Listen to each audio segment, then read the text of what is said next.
Será que existe alguma profecia bíblica que previu o conflito entre israelenses e palestinos? Será que Deus está do lado de algum dos dois povos? Será que essa guerra tem alguma relação com o fim dos tempos? Vamos tentar responder a essas perguntas, mas antes, vamos entender um pouco do contexto histórico e geográfico dessa região tão disputada. A terra de Israel, também chamada de Palestina, Canaã ou Terra Santa, é considerada sagrada por três grandes religiões monoteístas: o judaísmo, o cristianismo e o islamismo. Cada uma dessas religiões tem seus próprios livros sagrados, tradições e lugares de culto nessa terra. Por exemplo, os judeus reverenciam o Muro das Lamentações, que é o que restou do antigo Templo de Jerusalém, onde eles acreditam que Deus habitava. Os cristãos veneram a Igreja do Santo Sepulcro, que é onde eles acreditam que Jesus foi crucificado, sepultado e ressuscitou. Os muçulmanos respeitam a Mesquita de Al-Aqsa, que é onde eles acreditam que o profeta Maomé ascendeu aos céus. Essa terra também foi palco de muitas guerras, invasões e migrações ao longo da história. Diversos impérios e povos dominaram essa região, como os egípcios, os assírios, os babilônios, os persas, os gregos, os romanos, os bizantinos, os árabes, os cruzados, os otomanos, os britânicos, entre outros. Cada um desses povos deixou sua marca na cultura, na língua, na religião e na política da região. Um dos povos mais antigos e importantes dessa terra é o povo de Israel, que, segundo a Bíblia, foi escolhido por Deus para ser uma fonte de bênçãos para a humanidade. A Bíblia conta que Deus fez uma aliança com Abraão, o patriarca dos israelitas, e prometeu dar a ele e aos seus descendentes essa terra como herança. A Bíblia também relata que os israelitas foram escravizados no Egito, libertados por Moisés, conquistaram a terra de Canaã, estabeleceram o reino de Israel, foram divididos em dois reinos, Israel e Judá, foram exilados na Babilônia, retornaram à sua terra, foram dominados pelos romanos e finalmente foram dispersos pelo mundo após a destruição de Jerusalém no ano 70 depois de Cristo.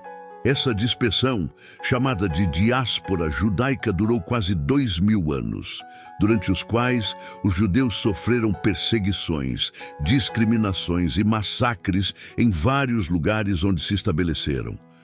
Um dos episódios mais trágicos foi o Holocausto, durante a Segunda Guerra Mundial, quando cerca de 6 milhões de judeus foram mortos pelos nazistas. Após o fim da guerra, muitos judeus que estavam espalhados pelo mundo decidiram voltar para a sua antiga terra, que na época estava sob o domínio britânico.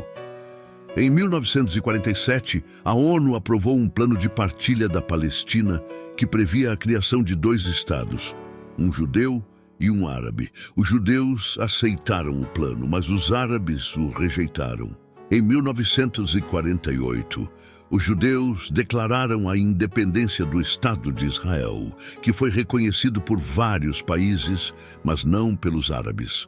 Assim, começou a Primeira Guerra Árabe-Israelense, que terminou com a vitória de Israel e a ocupação de mais territórios do que o previsto pelo plano da ONU. Desde então, Israel travou outras guerras com os países árabes vizinhos, como o Egito, a Síria, o Líbano e a Jordânia, e ampliou ainda mais o seu território.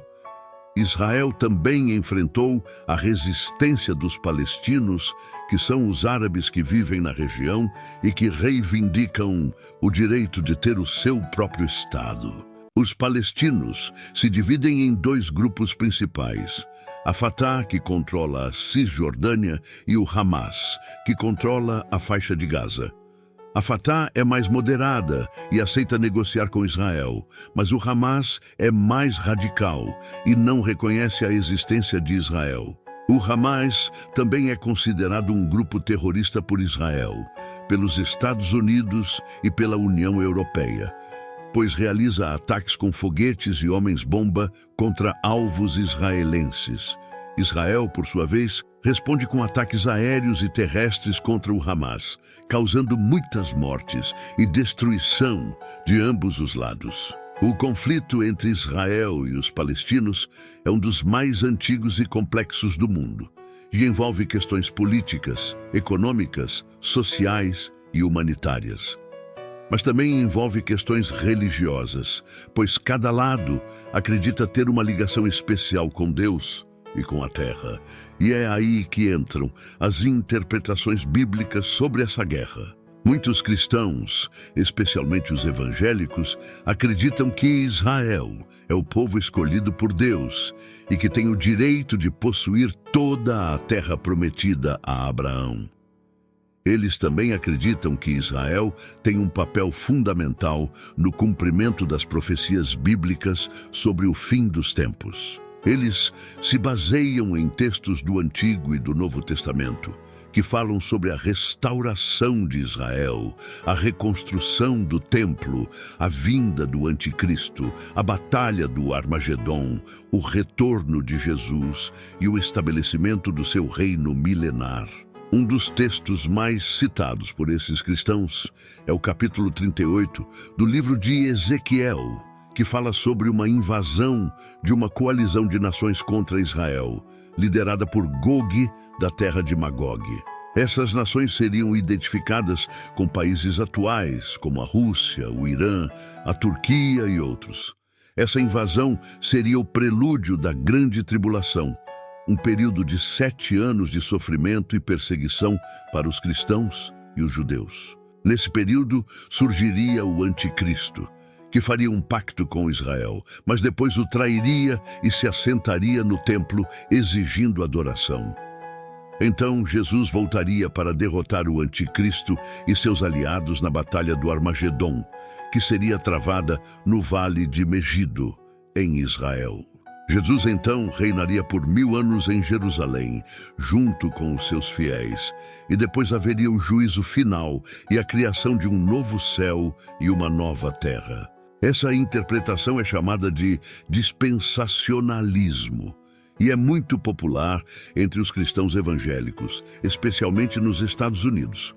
Ela foi difundida por meio de livros, filmes, séries e pregações que usam uma linguagem apocalíptica e sensacionalista para atrair a atenção das pessoas. Ela também influencia a política externa dos Estados Unidos, que é o principal aliado de Israel e que muitas vezes intervém nos conflitos do Oriente Médio.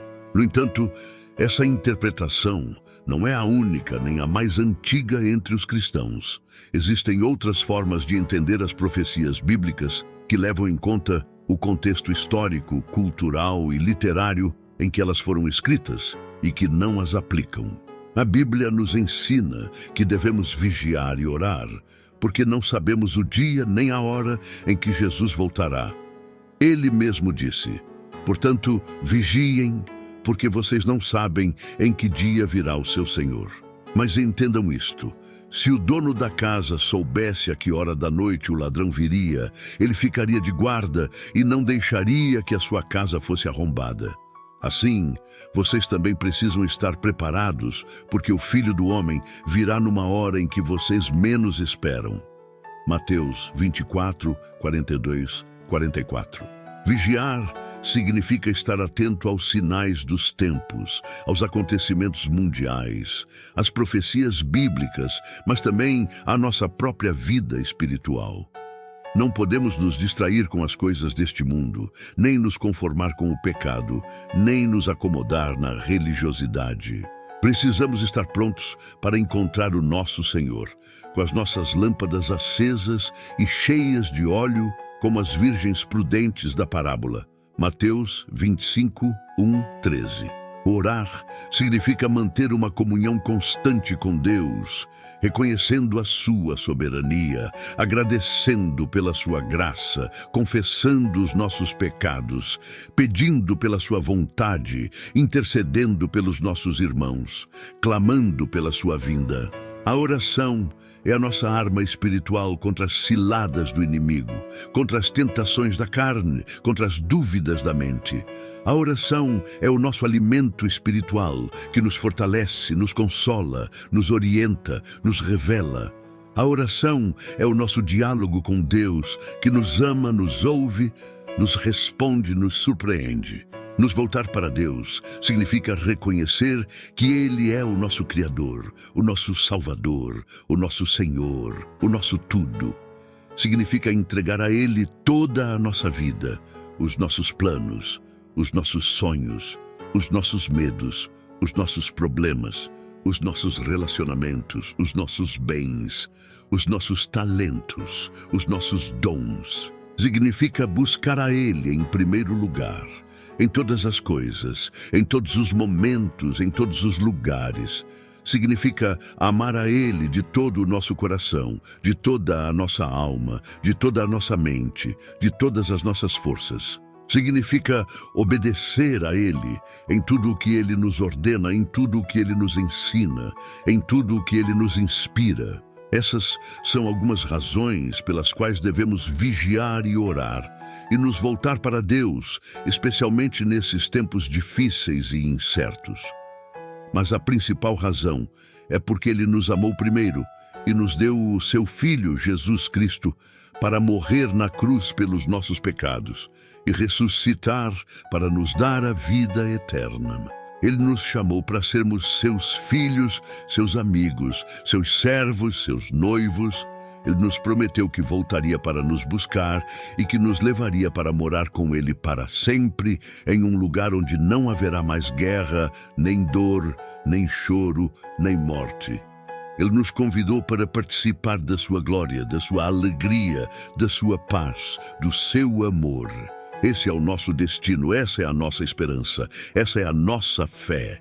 Por isso, devemos vigiar e orar e nos voltar para Deus, porque Ele é digno, Ele é fiel, Ele é bom, Ele é o nosso Deus e nós somos o seu povo.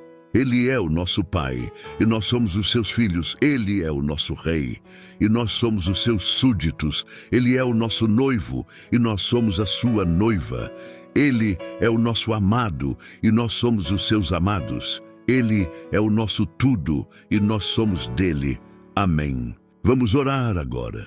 Pai nosso que estás nos céus, santificado seja o teu nome. Venha o teu reino, seja feita a tua vontade, assim na terra como no céu. O pão nosso de cada dia nos dá hoje. Perdoa-nos as nossas dívidas, assim como nós perdoamos aos nossos devedores, e não nos deixes cair em tentação, mas livra-nos do mal. Pois teu é o reino, o poder e a glória para sempre. Amém. Senhor Jesus, nós te agradecemos pela tua obra redentora na cruz, pela tua ressurreição gloriosa, pela tua ascensão triunfante, pela tua intercessão constante, pela tua promessa fiel.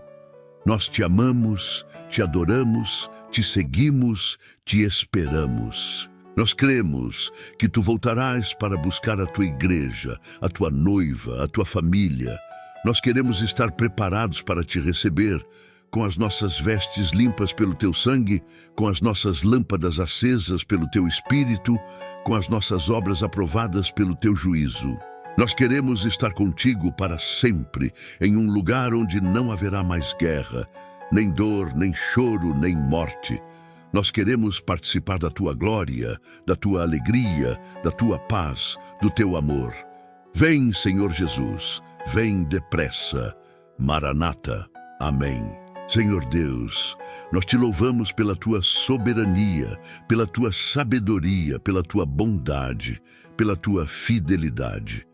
Nós reconhecemos que tu tens o controle de todas as coisas, que tu sabes o que fazes, que tu tens um propósito para tudo, que tu cumpres as tuas promessas. Nós confiamos em ti em meio às guerras, às catástrofes, às perseguições, às tribulações. Nós sabemos que tu estás conosco, que tu nos proteges, que tu nos fortaleces, que tu nos consolas. Nós sabemos que tu tens um plano para a nossa salvação, para a restauração da tua criação, para a manifestação do teu reino. Nós sabemos que tu tens um tempo para todas as coisas e que o teu tempo é perfeito. Nós te pedimos que nos dês discernimento, paciência, esperança, fé. Nós te pedimos que nos ajudes a vigiar, a orar, a nos voltar para ti. Nós te pedimos que nos ensines a viver de acordo com a tua vontade, a anunciar o teu evangelho, a amar o teu próximo. Nós te pedimos que nos faças instrumentos da tua paz, da tua justiça, da tua graça. Nós te pedimos tudo isso em nome de Jesus, nosso Senhor e Salvador. Amém. Eis que ele vem com as nuvens, e todo olho o verá, até mesmo aqueles que o traspassaram. E todos os povos da terra se lamentarão por causa dele. Assim será. Amém. Apocalipse 1:7. Não se perturbe o coração de vocês. Creiam em Deus, creiam também em mim. Na casa de meu pai há muitos aposentos. Se não fosse assim, eu teria dito a vocês: vou preparar-lhes lugar. E se eu for e lhes preparar lugar, voltarei e os levarei para mim, para que vocês estejam onde eu estiver. João 14:1-3. Eis que eu lhes digo um mistério. Nem todos dormiremos, mas todos seremos transformados num momento, num abrir e fechar de olhos, ao som da última trombeta. Pois a trombeta soará, os mortos ressuscitarão incorruptíveis e nós seremos transformados. 1 Coríntios 15, 51, 52. O dia do Senhor, porém, virá como ladrão. Os céus desaparecerão com um grande estrondo, os elementos serão desfeitos pelo calor, e a terra e tudo o que nela há será desnudada. Visto que tudo será assim desfeito, que tipo de pessoas é necessário que vocês sejam? Vivam de maneira santa e piedosa, esperando o dia de Deus e apressando a sua vinda. Naquele dia, os céus serão desfeitos pelo fogo, e os elementos se derreterão pelo calor. Todavia, de acordo com a sua promessa, esperamos novos céus e nova terra, onde habita a justiça, segundo Pedro 3, 10, 13. Quando o Filho do Homem vier em sua glória, com todos os anjos, ele se assentará em seu trono, na glória celestial. Todas as nações serão reunidas diante dele, e ele separará umas das outras, como o pastor separa as ovelhas dos bodes. E colocará as ovelhas à sua direita e os bodes à sua esquerda. Então o rei dirá aos que estiverem à sua direita: venham benditos de meu Pai, recebam como herança o reino que lhes foi preparado desde a criação do mundo. Mateus 25, 31, 34. Que Deus te abençoe e te guarde. Que Ele te ilumine e te dê paz. Que Ele te faça crescer na graça e no conhecimento de Jesus Cristo. Que Ele te prepare para o seu grande dia. Amém.